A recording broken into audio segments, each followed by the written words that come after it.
What's going on, everyone? Jeremy from the Quartering here, and kind of a bombshell, I think, in the streaming world. Netflix stock has plummeted at this point nearly 40%. In the last 2 days, it's lost $125 a share. It is now down 36% in the last day. Down over the last 5 days, down 120%. It is coming on the heels of news that for the first time in history, Netflix lost subscribers, and it wasn't just a few, it was 200,000 and growing. And they're scrambling to put in place new policies as people are now being reminded that, hey, I haven't logged into Netflix in like 8 months and I'm still paying them $20 a month. Maybe I should just cancel it. Or maybe they have a political or an ideological reason to leave Netflix. There are a wide variety of reasons, including Disney Plus and all these other streaming platforms taking away the original content that was on Netflix, and Netflix replacing it with documentaries on a man who's pregnant. A man who's pregnant. Netflix didn't have anything to stand on. Their original content is garbage, and it's finally hitting the road, and it is brutal. If we look at the stock, if we just look at the 5-day, look at this crater. It ended Tuesday, 4 o'clock at $348 a share, and then opened this morning at just $220 a share. And it's not really coming back. It's basically staying down 36% on the day. Why? Well, it's some shocking subscriber loss. Meanwhile, Elon Musk and others are dancing on their grave. Can't say that I am not enjoying it myself.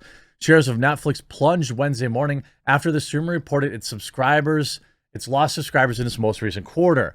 The streamer cited easing COOF restrictions and rising competitions as reasons for impacted growth, while also the fact that any original program that you generally put out outside of maybe Squid Games, which isn't your original programming, is complete woke trash, and it doesn't give anyone a reason to stick around.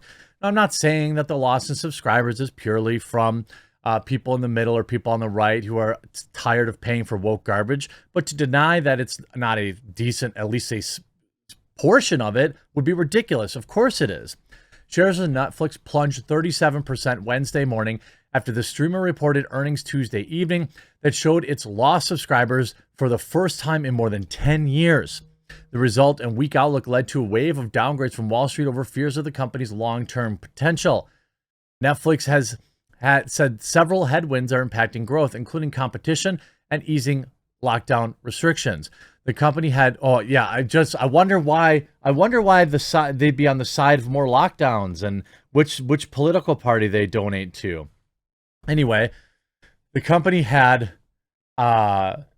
significantly boosted its COOF stay-at-home orders, had been significantly boosted by stay-at-home orders as more people sought out digital entertainment. People spent less time on digital platforms as the poke rolled out and mandates eased. Slower household broadband growth also played a role in the company's weak forecast. Netflix estimated 100 million households are sharing their subscription passwords with other family members or friends. 100 million? 100 million people are sharing their passwords. That's actually insane. The company laid out changes in the pipeline to contribute to growth. It's considering a lower price, and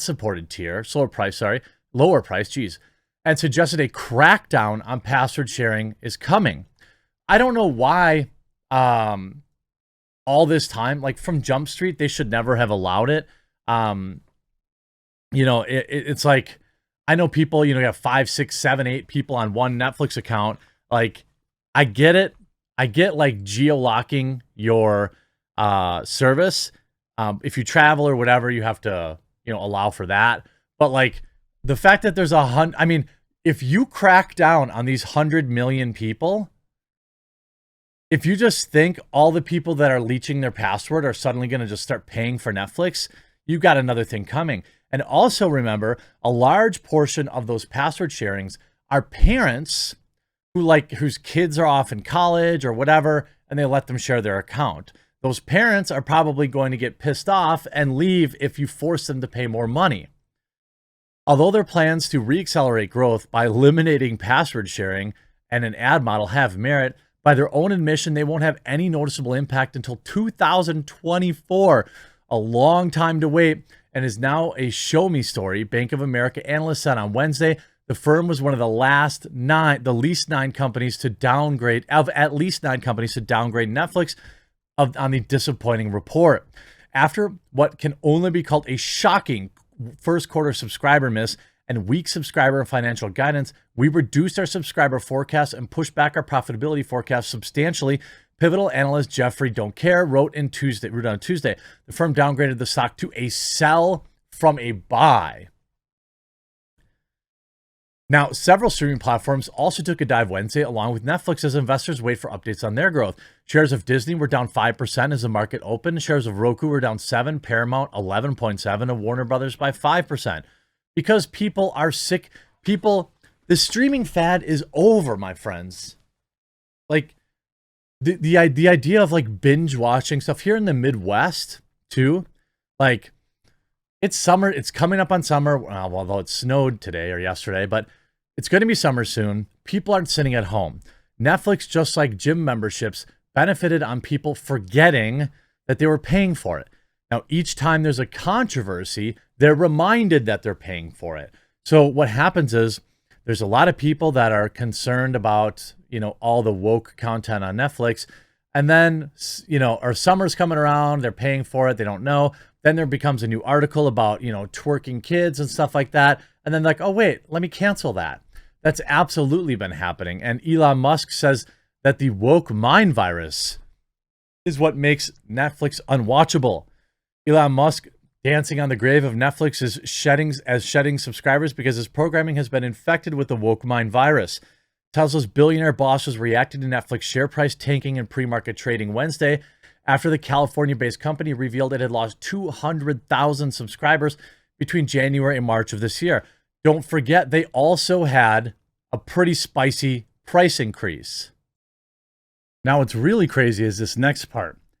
The company expects that it will lose an additional 2 million subscribers by the end of the second quarter. 2.2 million subscribers gone. Musk did not specify which content on Netflix was, quote, woke, though the company has been criticized for programming deemed to be provocative. Earlier this year, it released He's Expecting, a Japanese language comedy drama about a man who becomes pregnant. Netflix also released Dear White People. The series caused a stir by what some said was a racist portrayal of white people. Well, yeah. It also released a documentary, Vikings, Valhalla, which was criticized for inaccurately depicting women as Viking warriors. Last year, however, Netflix was also criticized by LGBTQ activists for supporters for not censoring Dave Chappelle. Netflix's 26% tumble after the bell erased $40 billion in stock market value since it warned in January of weak subscriber growth. The company has lost nearly half of its value. That's insane. And the password sharing is like a desperation move, right? The same number of people have probably always been password sharing. And there were people when I used Netflix, that I knew would, share passwords and things of that nature. And I don't really have any issue with it within the family. I could see the business case though. Just sharing it with your friends, as much as I hate Netflix, like, that's not okay. Like, I could see Netflix putting their foot down on that. Finding a way to like allow families to still share, like adding people by name to it, and I don't know, having the last name or some way to prove they're related. That may be a thing, but I'm sure that still will come with some sort of price increase. Like, Netflix literally can't increase the price their way out of this.